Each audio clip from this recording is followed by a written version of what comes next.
പെരുവള്ളൂർ പഞ്ചായത്തിലെ 3-ാം വാർഡിൽ പറമ്പിൽപീടിക അവരാദിപ്പാടത്തിന് സമീപം സ്ഥിതി ചെയ്യുന്ന കോതമാക്കൽ കുളത്തിൽ കഴിഞ്ഞ ദിവസം കുളിച്ച ഒരു വിദ്യാർത്ഥിക്ക് അസെപ്റ്റിക് മെനിഞ്ചിറ്റിസ് രോഗം റിപ്പോർട്ട് ചെയ്തതായി പെരുവള്ളൂർ ബ്ലോക്ക് കുടുംബാരോഗ്യ കേന്ദ്രം അറിയിച്ചു.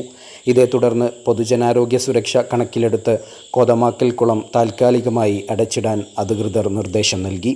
തലച്ചോറിനെയും സുഷുമ്നാ നാഡിയെയും പൊതിയുന്ന മെനിഞ്ചസുകൾക്ക് ഉണ്ടാകുന്ന വീക്കമാണ് അസെപ്റ്റിക് മെനിഞ്ചിറ്റിസ്. കുളത്തിലെ വെള്ളം സംസ്ഥാന പബ്ലിക് ഹെൽത്ത് ലാബിലേക്ക് പരിശോധനയ്ക്കായി അയച്ചതായും പരിശോധനാഫലം ലഭിച്ചതിന് ശേഷം മാത്രമേ കുളത്തിൻ്റെ തുടർ ഉപയോഗം സംബന്ധിച്ച് തീരുമാനമെടുക്കുകയുള്ളൂ എന്നും ആരോഗ്യവകുപ്പ് അറിയിച്ചു.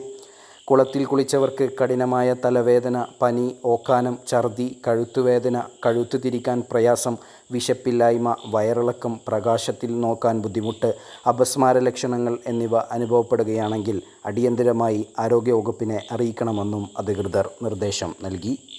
ന്യൂസ് ബ്യൂറോ, പ്രാദേശികം, പെരുവള്ളൂർ.